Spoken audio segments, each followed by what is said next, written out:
This video mechanics gram, we will talk about play positioning for plays at first base. Building off the fundamentals outlined in our last video mechanics gram, which outlined our responsibilities and order of operations, and using an effective pre-pitch starting position that was closer than we may otherwise have utilized in the past, let's talk about play positioning now for force plays at first base. Now, before we get into play positioning for force plays at first base, I want to share a video with us, and I want to pose the question that you see on the top of the screen. Let's take a look at these clips, and I ask you this question: what do you notice about one's positioning in these clips? So here we have a ground ball to the left side, fielded by the third baseman, over to first base. And my question is, what do you notice about one's positioning in these clips? So there's our first one. Another ground ball over to the left side, kind of the same clip there to the third baseman on over. Take a look at the umpire's positioning. What do we notice about this umpire's positioning? Ground ball to short, on over to first. What do we notice about this umpire's positioning?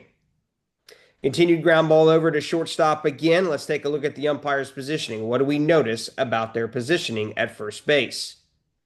Another ground ball, this time to the second baseman, over to first. Take a look at the umpire's positioning. What do we notice about this umpire's play positioning for force plays at first base? Another one to the second baseman. Take a look at the umpire's play positioning. What do we notice about their play positioning at first base? Well, if you took a look at those clips and you answered, well, that umpire was positioned almost in the same spot every single time, and that spot happened to be closer to the line, then you got exactly what I was looking for. And this is a modern trend that's been out in umpiring here for probably the last 2 to 3 years or so, if not a few more. But let's talk about this concept of working closer to the line for force plays at first base, and that'll be fundamental number one as we break down the keys to force plays at first base. So let's dive a little bit deeper. The first key here is to work closer to the line, just as we saw the umpire do in the clips presented in the slide previously. But why exactly do we want to work closer to the line? Well, number one, doing so is actually going to give us a better angle on a pulled foot. So for example, if you think about that umpire kind of over pursuing things out further into the field, if we get a pulled foot, oftentimes that pulled foot may come right at that umpire, thus straight lining us, and we may not be able to tell whether or not that fielder either maintained contact with the base or returned to the base before or after the runner may have touched the base. So working closer to the line allows us to get a better angle on a pulled foot. Additionally, it also reduces the amount of time and distance we have to take in order to see a swipe tag. So if we have an untrue throw, which can be read by getting our eyes ahead to the fielder, the first baseman, that then is going to require us to respond to that untrue throw. And in doing so, we're going to be more efficient with our steps so that we can see then that swipe tag more effectively. The other thing you may have noticed, and this is the second key, is that umpire gets set earlier. So we work closer to the line so that we've got a better angle on a pulled foot and we've got less movement or steps to take in order to see a tag play if it unfolds at first base. But we also want to make sure we get set earlier, as you've seen by that umpire. Now, we want to make sure we get our head, eyes, and body set ahead of the throw, and we can't have our eyes arrive slightly before or simultaneously as both the ball, the runner, or the fielder, if you will, at first base. Now, why is it so important for us to get set earlier and get our eyes fixated onto first base earlier? Well, if you've ever heard the phrase, a play blows up on you, that's oftentimes a product of rapid eye movement, meaning that our eyes are arriving at the same time as the throw, the ball, the fielder, the runner, and everybody else. So if we want to make sure that plays do not blow up on us, it's not necessarily our distance that results in a play blowing up on us, but rather it is our eyes and our usage of those eyes that allows us or to avoid or see a play blow up on us. So get your eyes ahead of the throw earlier. That way the play doesn't blow up on you so that your eyes are not arriving slightly before or simultaneously with the throw, the runner, the fielder, and everything else. Now, again, as we get our eyes ahead, you may be saying, well, how am I going to read an untrue throw? The answer to that question is just read the first baseman's movements or whoever's receiving the throw. That fielder will tell you whether or not that throw is on the mark. So force plays at first base, step number one or key number one is to work closer to the line, as we've talked about. Secondly is to get set earlier so that we've got better eyes on that play and can get those calls then right. Now, the last two steps or the last keys go back to some significant fundamentals. Number one, proper use of eyes. Many of you heard me talk about confirming firm and secure possession before we even come up out of our stance to make the call or signal. So I should literally see, or your evaluator should literally see your eyes go from the base or the play to the fielder's glove to confirm firm and secure possession, and then you can make your out call. So on out calls, confirming firm and secure possession with our eyes before making the signal and the call are what then is going to tell your evaluator, hey, you know how to use your eyes properly. Now that's on out calls, but many of us also forget to use our eyes properly on safe calls.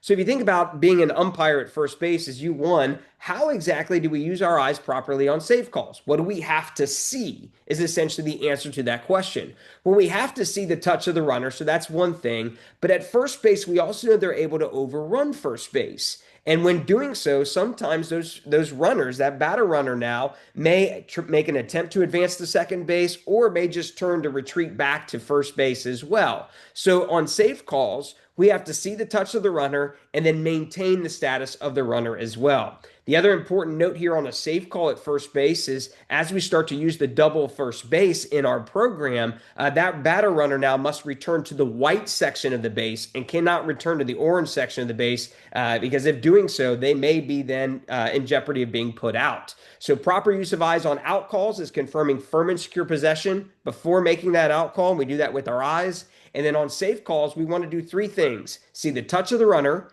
maintain the status of the runner so that we know whether or not they made an attempt to return to the base or advance ahead. And then thirdly, as they retreat back to the base, we need to make sure that they go back to the white section of the base and not the orange or green part of the base when we use the double first base. So key number one for force plays at first base, work closer to the line. Secondly, get set earlier. Third, use those eyes properly. Let's take a look at some clips of this in action. So when we revisit key number one, working closer to the line, here's some video evidence that may help you understand why it's so important to work closer to the line. Because as you see in the caption on the screen, getting too far out in the field could then screen our vision or allow us to get straight line on something like a pulled foot or require us to take more steps than necessary on an untrue throw. So this umpire on a ground ball to second base, great fundamentals, right? He gets set ahead of the throw, gets eyes ahead of the throw, and then you can see his eyes go straight to the glove to confirm firm and secure possession before making the out call. So he's taking advantage of routine plays. Same umpire again, ground ball to short, over to first. Great position here in terms of getting set ahead of the throw. And the eyes here are really good as well. You can see his eyes go straight then to the glove right there. He confirms firm and secure possession and then makes the out call. Now, the only thing that kind of challenges this umpire is you can see that if you compare this umpire's positioning for force plays at first base compared to the first round of clips that we looked at, he's a little bit further off the line or getting that 90-degree angle. And while his fundamentals are really good, essentially then as plays evolve then, we know that by working closer to the line, we have a better look at a pulled foot and a swipe tag. And here's exactly what he gets challenged with on this ground ball to first base. Here, the fielder comes off the base and then tries to get back to the base in time for the runner. Now, we get a great safe off the bag mechanic here, but as we take a look at the replay, and this is why we don't necessarily want to get too far out in the field, we may not be able to see whether or not that fielder is able to return her foot, in this case, back to the base, or if she's not in contact with the base. And you can see here by that freeze frame, it does appear that this fielder got her foot back to the base in time. And instead of a safe off the bag, maybe we could have otherwise had an out call, and working closer to the line would have given us a better look at that pulled foot at first base. Another play, same umpire, great fundamentals again, but does work a little bit further off the line or out further into the field. And again, we know that can kind of screen our look or not give us as good of a look on a pulled foot at first base. Now here we have a pulled foot, and we want to see whether or not this fielder comes back and gets the base in time. The umpire says yes. And if we take a look at the replay, we can see here that the runner went ahead and touched the base just slightly before that fielder got her foot back to the base. And again, if we shorten up or work closer to the line, we just have a better look at whether or not these would have came into play. Now, Two really, really close plays. Great fundamentals by this umpire as we've examined here with proper use of eyes and things like that. But just want to provide us with a little bit of evidence and food for thought as to why exactly working closer to the line may be a bit more advantageous than as this umpire did to find his 90.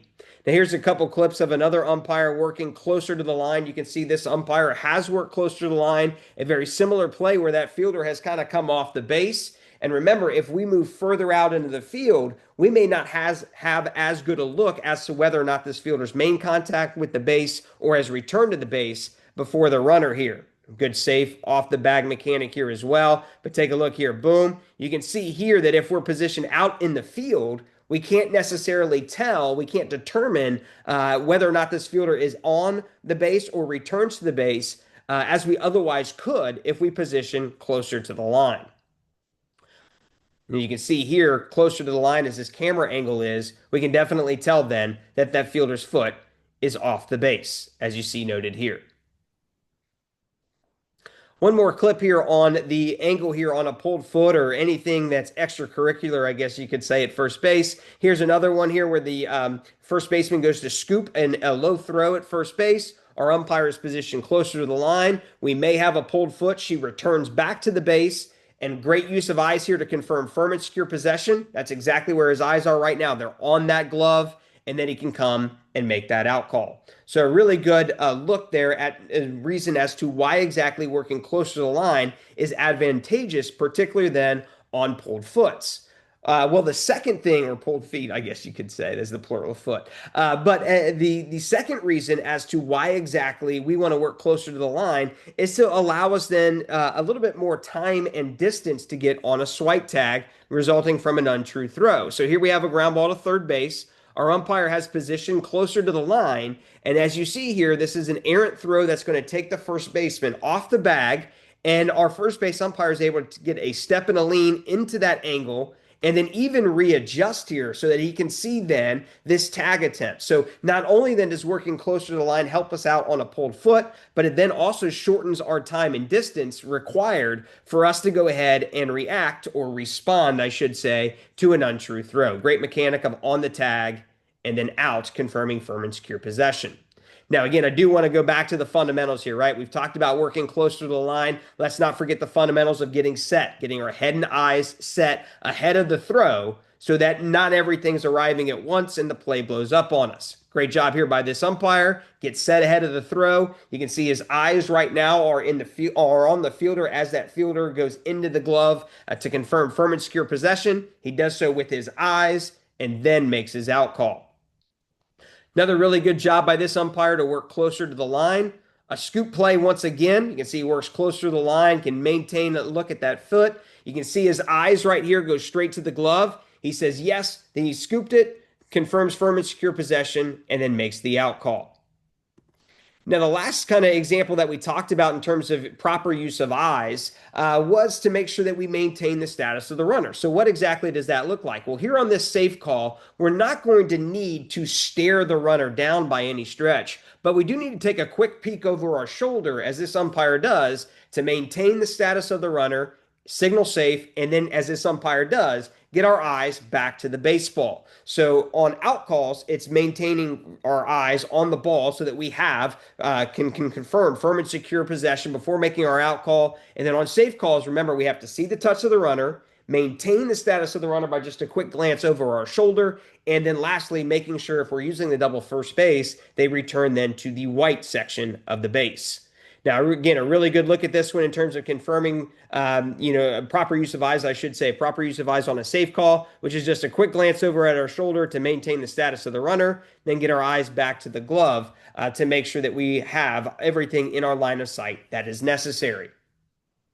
Now, that is everything that has to do with taking a look at force plays at first base, right? We work closer to the line, get our head and eye set early, and then use our eyes properly both on safe and out calls. But what happens if we have an overthrow? So let's talk about how exactly we want to respond then to overthrows. Well, essentially what we want to do by maintaining our fundamentals of staying chest to ball, we're going to want to loop under the base. And I'll show you what that looks like here in just a second in our video clips.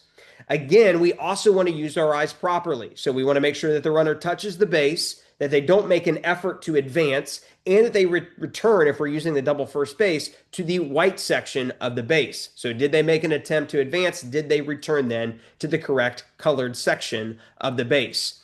Now, those are our priorities, and we just need to make sure that we understand that out of play always belongs to the plate umpire. Now, certainly as U1, we want to loop under and maintain chest to ball and look at all those things, and we can certainly help out with out of play and things of that nature, but ultimately that responsibility on an overthrow is going to belong then to the plate umpire. So let's take a look at some examples of how exactly we want to respond to overthrows at first base. Here, if you remember, that's the safe, or this is that call at first base, right? We want to loop under just as this umpire does. Now, again, we want to loop under with our eyes on the runner because we need to know whether or not they made an attempt to go to second base. And as this umpire loops under as he does, you can see he stays chest to ball, can have that runner in that same line of vision. And again, it's important for us to maintain the status of the runner because if we get a tag attempt as we do here, we've got to make sure that we can rule upon that appropriately. Okay, so we want to make sure we loop under the base. That allows us to stay chest to ball. We maintain status of the runner to see if whether or not they made an attempt to go to second base, and to make sure if we're using the double first base, they go ahead and return to the white portion of the base. Now, what we don't want to do is fail to loop under. So here we have an overthrow at first base. And if you take a look at U1, she kind of splits the difference, boom, right there. And that kind of puts us in the way of the runner returning to the base and ultimately that throw. Now, great athleticism, great movements, great chest to ball here allows her to step across with rapid eye movement, though. She takes this one kind of over her shoulder and has this play back into the base. Now, if you kind of compare that to the umpire beforehand, if you think about it, that umpire looped under, and we would still get runner sliding at us right here. That would allow us to make that call. So rather than taking this play here, as this umpire does, we should have looped under, following my cursor, right? We should have looped under, get runner sliding at us, and our wedge would have been essentially right in here on that loop under. Now, she still gets the call right nonetheless, but as we see, a better look would have been able to have been had, and she would have been out of the runner's lane back to first base and the throwing lane to first base had she looped under and remained chest to ball. So what do we want to see? How do we respond to overthrows? Well, all we need to do on that overthrow then is to loop under the base. This keeps then our eyes on the runner, and this is exactly where this umpire's eyes are. They're on the runner to determine whether or not they made an attempt to advance. If they didn't get tagged, then we need to rule upon it, as we saw in the first clip here on this slide. And then ultimately, when they return to the base, remember, if we're using the double first base, they have to then return to the white section of that base.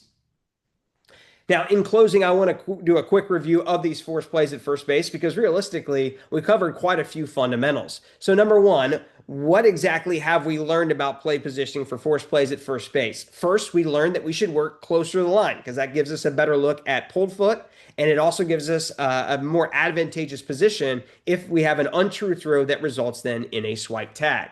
Secondly, we want to get set early so that our eyes and our body are not arriving at the same time as the ball, the throw, the runner, the fielder. That's when things blow up on us. So we want to get our eyes ahead of the throw earlier and get fixated on the base. Thirdly, we want to use our eyes properly. And we talked about what that looks like on an out call and on a safe call. And then lastly, if we have an overthrow, we want to respond by looping under. That way we can remain chest to ball as we go ahead and take a look at the next play that would eventually happen potentially as we get set then for play positioning at first base. Now, in this video mechanicsgram, we focus on force plays at first base. And in our next video mechanicsgram, we'll go ahead and take a look at play positioning for tag plays at first base.